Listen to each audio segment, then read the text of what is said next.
Hi and hello, kamusta Scorpio? Bago natin tingnan ang February 2026 mga mensahe para sa'yo, batiin muna natin mga bagong subscribers. Hi new subscribers, my name is Yan. Welcome! Parang naging si ano ko dun, Cookie Monster, kilala niyo yun? Sesame Street, yung Sesame Street, I love you. Ay, hindi ba? Barney ba yan?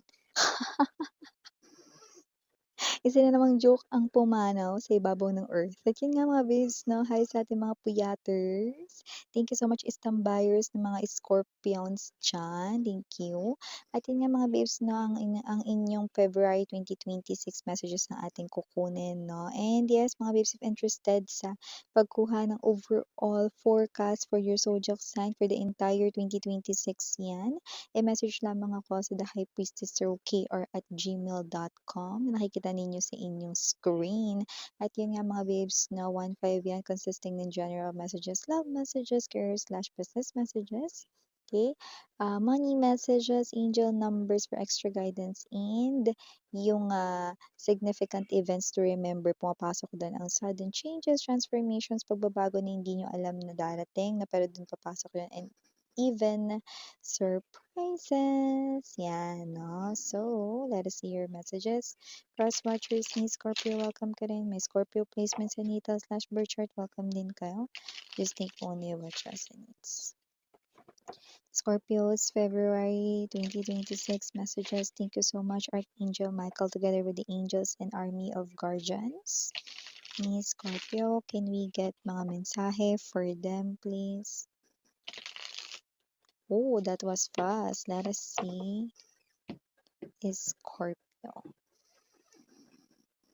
May energy ka dito, mahal. Six of Wands, pero maaaring babanggitin ko na yung Six of Wands, mga babes. I mean, ang King of Wands. So, mamaya sabihin ko sa inyo bakit.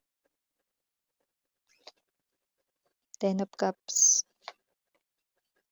Eight of Cups. Six of Coins. Two of Coins. Knight of Cups. Bottom of the deck, King of Hearts or the King of Cups. Moon. And the Wheel of Fortune. Tinawag ko itong King of Wands kahit na Six of Wands naman yan.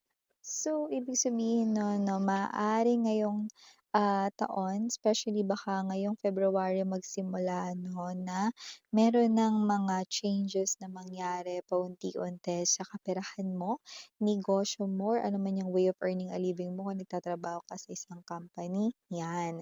I'm seeing na meron ditong pagbabago sa pera mo, paangat. I'm seeing you ascending, no? And I'm seeing a balloon, it's ascending, umaakyat. So, ibig sabihin, meron ditong pag-angat ng kaperahan mo, mapanegosyo mo man yan or mapatrabaho mo rito, just take only what resonates, no? This February might mag-start or start na or mag-begin na rito ang iyong good luck sa iyong trabaho or pera. Yan, no? Kung saan ka dito kumikita, pwedeng negosyo yan. Okay? So, yun. Wow. And nakikita ko rin dito na makaka-receive ka rin ng regalo or present from someone na nakaka-appreciate sa'yo.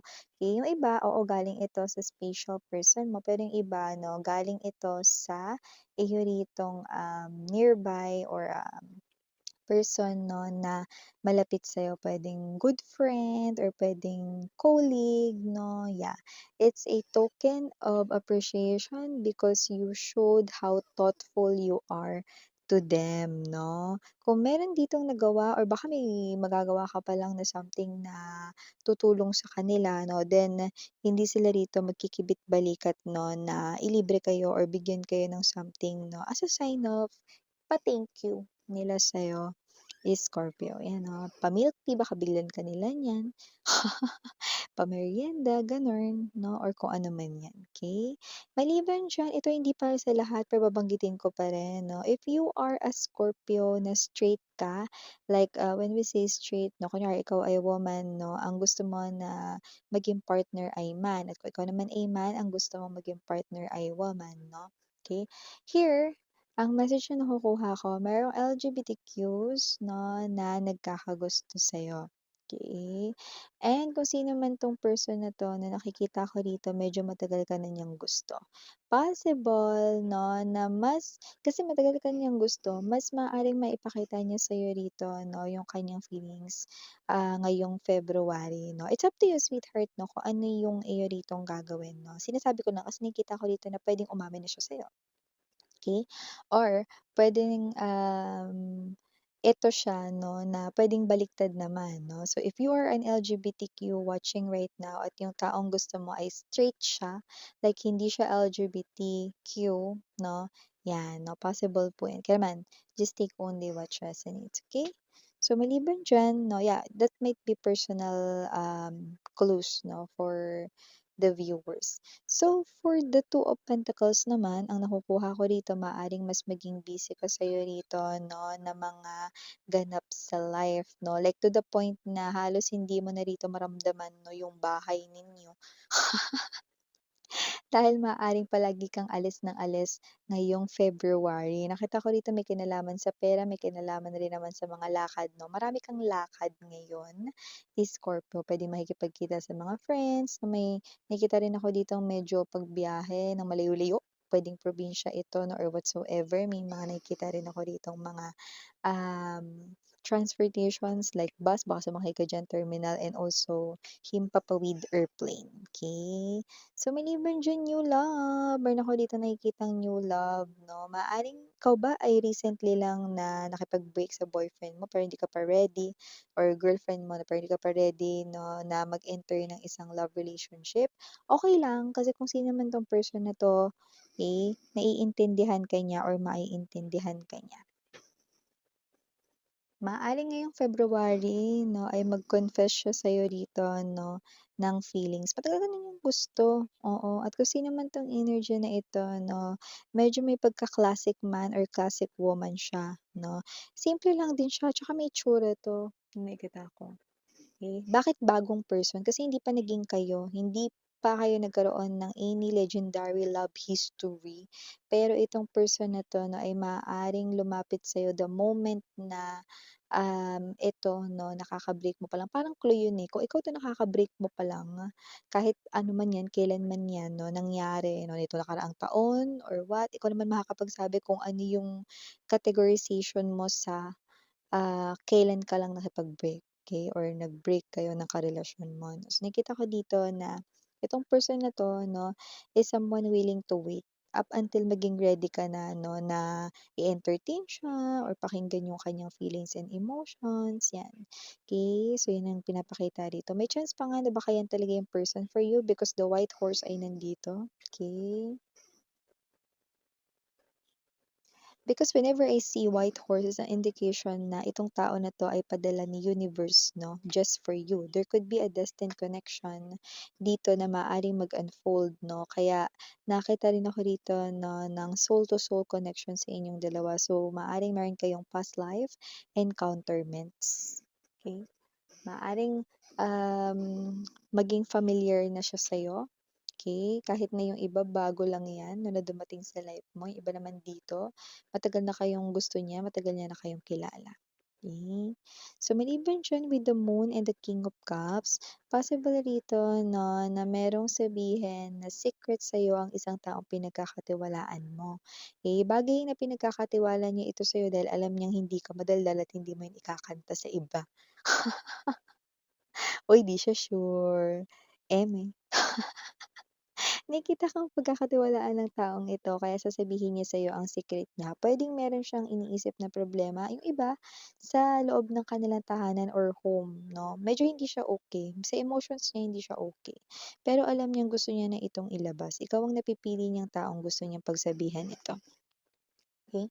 High chance na yung problema niya ay sa loob ng bahay or kung ito bang, friend mo na ito 'no or taong ito na malapit sa'yo 'no ay puwedeng pamilyado na. Yung tinutukoy niya rito ay yung pamilya niya ngayon, okay.